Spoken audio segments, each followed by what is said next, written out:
नहमदुहु व नसल्ली अला रसूलिहिल करीम अम्मा बाद औज़ु बिल्लाहि मिनश शैतानिर रजीम बिस्मिल्लाहिर रहमानिर रहीम रब्बी इश्रह ली सदरी व यस्सिर ली अमरी वहलुल उक़दतम मिन लिसानी यफ़क़हू क़ौली। अस्सलामु अलैकुम व रहमतुल्लाहि व बरकातुहू। कैसे हैं आप सब? इंशाअल्लाह खैर वाफ़ियत से होंगे। अल्लाह ताला आप सबको अपने ज़ुमान में रखे, आमीन सुम्मा आमीन। तीसरा पारा सूरत आल इमरान, आयत नंबर 28। ला यत्तखिज़िल मोमिनूना, ना तुम बनाओ मोमनों को छोड़कर काफिरीना काफिरों को औलिया दोस्त मिन दूनिल मोमिनीना मोमनों के अलावा। अमन यफ़अल ज़ालिका, और जो ये करेगा फ़लैसा तो पर नहीं है मिनल्लाहि अल्लाह की तरफ से फ़ी शैइन किसी चीज़ में, इल्ला मगर अंजे के तत्ताकू कि तुम बचो मिनहुम उनसे, तो क़ाता बचना, युहज़्ज़िरुकुमुल्लाहु नफ़्सा, और डराता है तुमको अल्लाह अपने नफ्स से, व इलल्लाहि, और अल्लाह ही की तरफ मसीर तुम्हारा लौटना है। फरमाया ईमान वाले मोमनों को छोड़कर काफिरों को दोस्त मत बनाएं, और जो ऐसा करेगा वो अल्लाह की तरफ से किसी चीज़ में नहीं मगर ये कि तुम इनसे बचो, किसी तरह बचना, और अल्लाह तुम्हें अपने आप से डराता है और अल्लाह ही की तरफ लौट कर जाना है। अल्लाह ताला ने अपने मोमिन बंदों को इस बात से मना फरमा दिया कि वो काफिरों से दोस्ती रखें, इन्हें दोस्त बनाएं और मोमिनों को छोड़ कर इनसे मोहब्बत करें, और ऐसा करने वालों को सरजंश करते हुए फरमाया जो इसका इर्तिकाब करेगा तो अल्लाह ताला इससे बेजार है। हाँ, अगर कोई बाज़ इलाकों या बाज़ औक़ात में इनके शर से डरे तो वह ज़ाहिर में इनके शर से बचाव की कोई सूरत इख्तियार कर सकता है, जबकि बातन में ऐसा जायज़ नहीं। यानी दिली तौर पर उनको दोस्त मत बनाओ, बज़ाहिर अगर दोस्ती किसी मजबूरी के तहत करनी पड़े तो सिर्फ ज़ाहरी तौर पर, जबकि बातनी तौर पर ऐसा जायज़ नहीं। आगे फरमाया कि अल्लाह ताला तुम्हें अपनी सज़ा से डराता है। अगर तुमने इसके दुश्मनों को दोस्त बना लिया और इसके दोस्तों से दुश्मनी शुरू कर दी तो वह तुम पर अपना अज़ाब मुसल्लत कर देगा। अस्तग़फिरुल्लाह। सूरत मुम्तहना में फरमाया, ए लोगो जो ईमान लाए हो, मेरे दुश्मनों और अपने दुश्मनों को दोस्त मत बनाओ।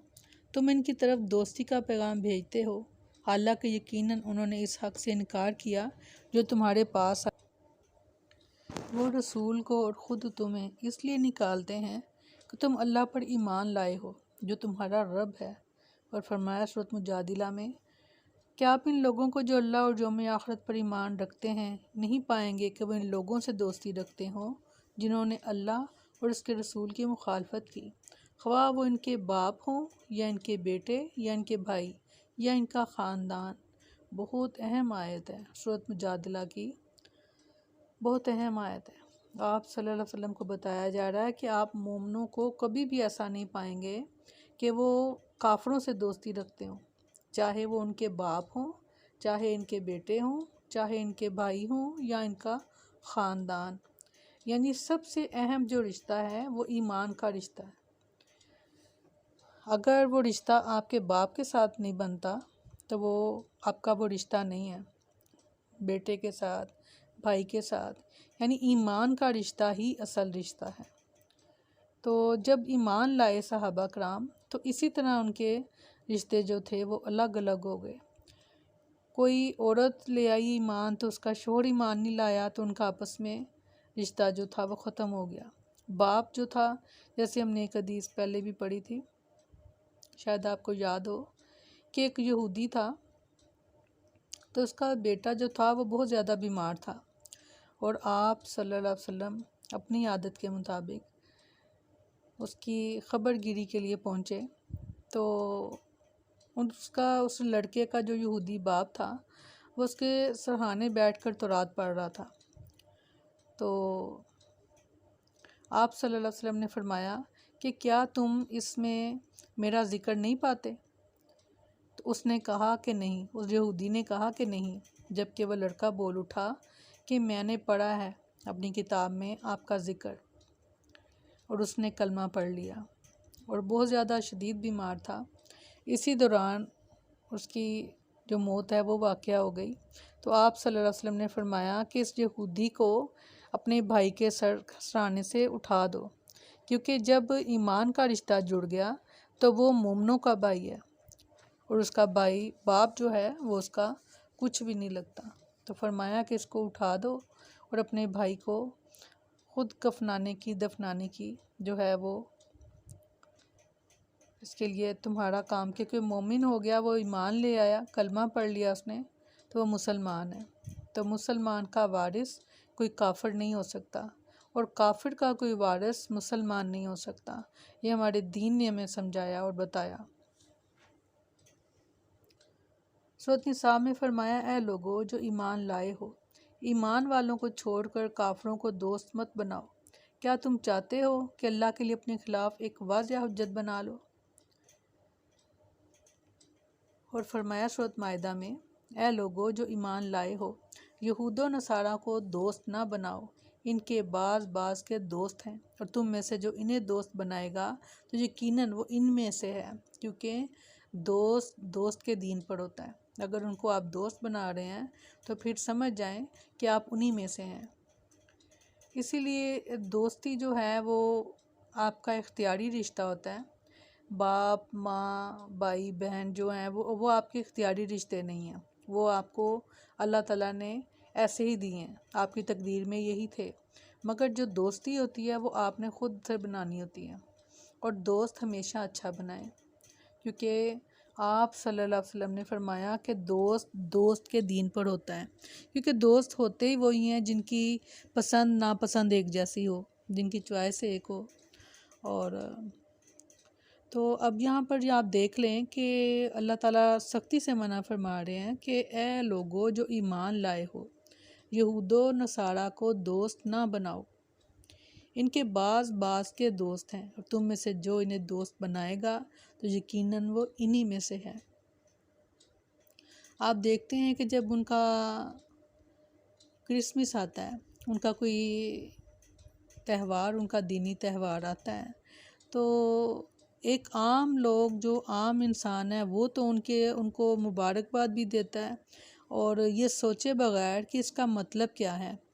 और दुख इस बात का है कि उल्मा तो मैं नहीं कहूँगी उनको, मगर जो बज़ाहिर आलम होते हैं वो भी उनके साथ उनका केक काटा जाता है, उनको मुबारकबाद दी जाती है। आपको पता है कि ये इस मुबारकबाद का क्या मतलब होता है? वो क्रिसमस किस चीज़ की, वो ईद किस चीज़ की होती है उनकी? वो चीज़ ये है, नाउज़बिल्ला कि वो कहते हैं अस्तग़फिरुल्लाह कि अल्लाह के यहाँ नाउज़बिल्ला के बेटा पैदा हुआ, उस दिन वो ईद मनाते हैं।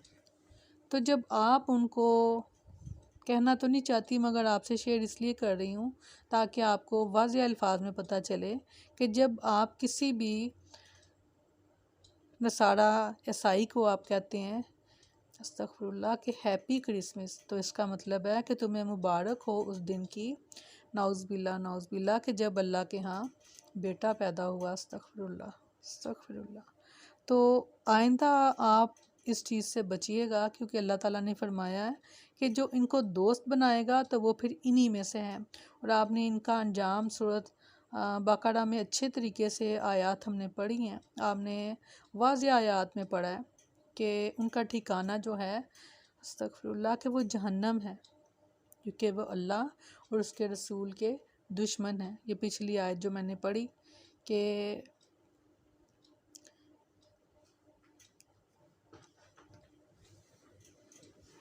फिर इन आयात से किसी मुसलमान के लिए एक मुस्लिम ममालिक को छोड़कर कुफ़ार के मुल्क में रहने की कराहत भी साबित होती है, क्योंकि वहाँ मुसलमानों को कुफ़ार से दोस्ती के अमली सबूत के बगैर रहना और अपने अहलो याल के दीन को बचाना मुश्किल है। इसलिए अगर मुस्लिम कहीं मगलूब है तो इसे जान बचाने के लिए दोस्ती का इजहार तो जायज़ है, सिर्फ इजहार करना, अलबत्ता वहाँ से हिजरत करके मुसलमान इलाके में आना लाजिम है।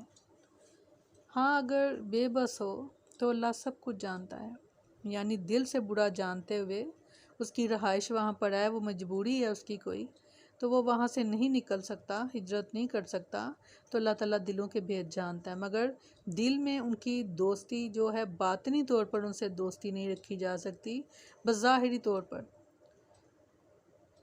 और अल्लाह दिलों के भेद जानता है। आपने दिली दोस्ती की है या आपने सिर्फ ज़ाहिरी तौर पर दोस्ती की है।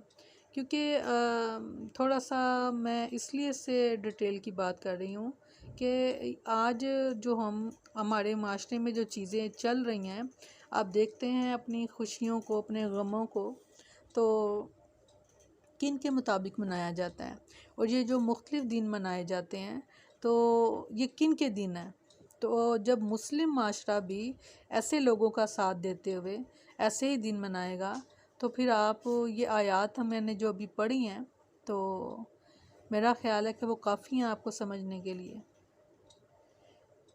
यानी अगर कोई बाज़ इलाक़ों या बाज़ औक़ात इनके शर से डरे, तो वो ज़ाहिर में इनके शर से बचाव की कोई सूरत इख्तियार कर सकता है, जबकि बातन में ऐसा जायज़ नहीं। तो यानी अल्लाह तुम्हें अपनी रज़ात मुक़द्दस से डरा रहा है। देखो, इसके अहकाम की मुखालफत और इसके दुश्मनों से दोस्ती करके इसे नाराज़ ना करो, इसमें इंतहा दर्जे की धमकी है। और जो हज़्ज़िरुकुमुल्लाहु नफ्सा, अल्लाह ताला तुम्हें डराता है अपने नफ्स से। व इलल्लाहिल मसीर, और तुम्हें अल्लाह ही की तरफ लौट कर जाना है। तो ज़रूर तवज्जो कीजिएगा, ख़्याल कीजिएगा, गौर व फ़िक्र कीजिएगा, अपने इर्द गिर्द भी देखिएगा, और लोगों को भी जो है आप उनको भी समझाइएगा कि ये हमारे दोस्त कभी भी नहीं हो सकते, तो इनसे दोस्ती जो है वो नाजायज़ है, जायज़ ही नहीं है। अल्लाह ताला हमारी मदद फरमाए। आमीन सुम्मा आमीन। सुब्हानकल्लाहुम्मा व बिहम्दिका नशहदु अल्ला इलाहा इल्ला अंता नस्तगफिरुका व नतूबु इलैक। सुब्हाना रब्बिका रब्बिल इज़्ज़ति अम्मा यसिफून व सलामुन अलल मुरसलीन वल्हम्दुलिल्लाहि रब्बिल आलमीन। अस्सलामु अलैकुम व रहमतुल्लाहि व बरकातुहू।